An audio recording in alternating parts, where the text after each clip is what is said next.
Hey, it's Christina with Tinagirl Travels.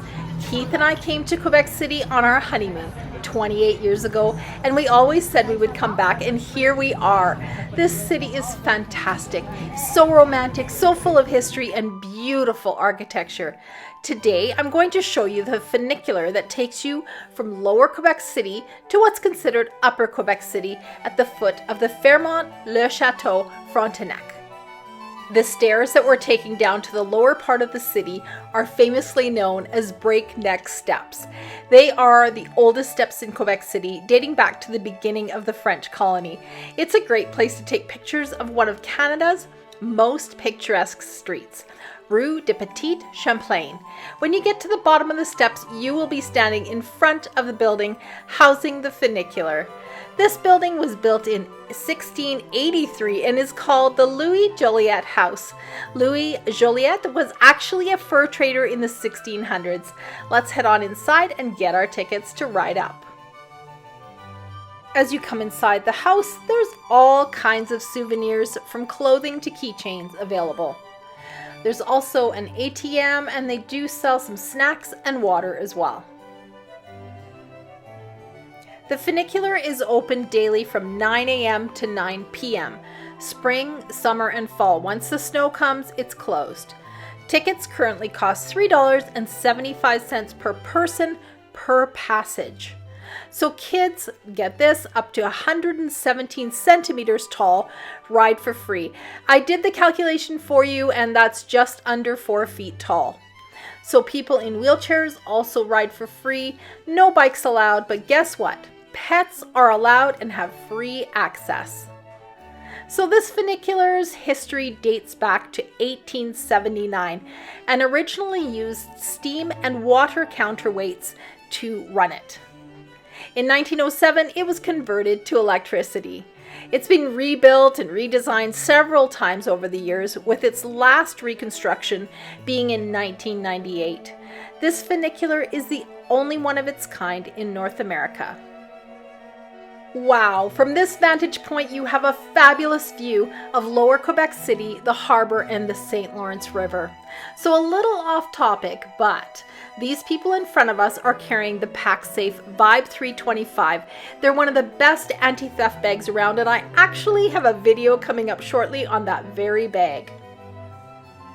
I know we're done riding the funicular, but I just want to chat with you a bit about the significance of where you're standing now. We are literally at the foot of the famous Fairmont Hotel, and we're standing on the Dufferin Terrace. Now, if you're looking for a Starbucks, there's one right here in the base of the hotel. And if you go inside, check out the hallways on the way to the washroom, as there's an interesting museum of various items from the hotel's history.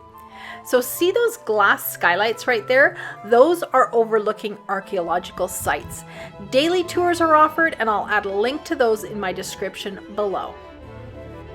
I can't leave you hanging with just information about the funicular. This is a real hotspot in the city, both in summer and winter. You will want to spend some time here. There's so much to see. One thing I want to mention specifically is the street performers. There seems to be an abundance of them both here and in Montreal, and all the ones we watched were really good. As you walk along Dufferin Terrace away from the hotel, it's a beautiful walk, by the way. You'll come across gazebos that you can sit and enjoy the view. You can bring a lunch there. It's so pretty. And soon you'll also be at the toboggan runs just a little farther down the way.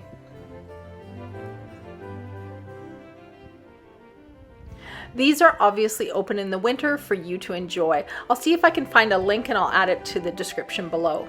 So right next to that, right next to the toboggan runs, you're gonna find the Governor's Walk. And we'll speed things up a bit. I won't make you watch us do all 310 steps, but it was a really good workout, and I'm telling you, we had to go and find some poutine after all of that. So the Governor's Walk actually brings you up to a beautiful lookout area. And of course, there's another gazebo up there for you to sit in. You'll be right next to the Plains of Abraham as well, where the French and Indian War took place in 1759. There's just so much history here. I'm not going to add it to this video. Obviously, we don't have time for that, but if you go to Quebec City and you're interested in the history of Canada, it's definitely worth taking a tour.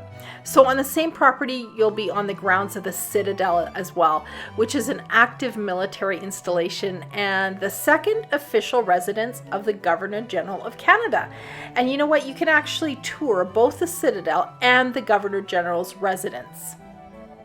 Another thing worth mentioning here at the Citadel is the changing of the guard, which happens daily. Normally it happens daily at 10 a.m. from June 24th until Labor Day. It's not happening right now due to COVID restrictions, but I'll add a link below to the description and you can check that out and see when that's available. So that is actually a 35-minute performance and you'll need to be there 15 minutes early for that. Hey, I hope you've enjoyed our tour so far of Quebec City. We have to find some lunch right now. We're actually looking for the national Poutine. food, Yes. poutine. So come with us. Let's go see if we can find some. All right, so not too far away on a street called Grande LA East, we found our poutine. I love how it's served on fine china. It was really good. Poutine is very Canadian and is popular across the country, made up of French fries, gravy, and squeaky cheese. Keith ordered the mac and cheese. We've had such a great afternoon. Quebec City is a walking town. Make sure to wear good footwear. Thanks so much for watching Tinagirl Travels today. I have a lot of great videos coming up, including the one on the PacSafe Vibe 325 sling bag we saw earlier in this video. So be sure to subscribe and hit that bell so you won't miss out on any of those videos.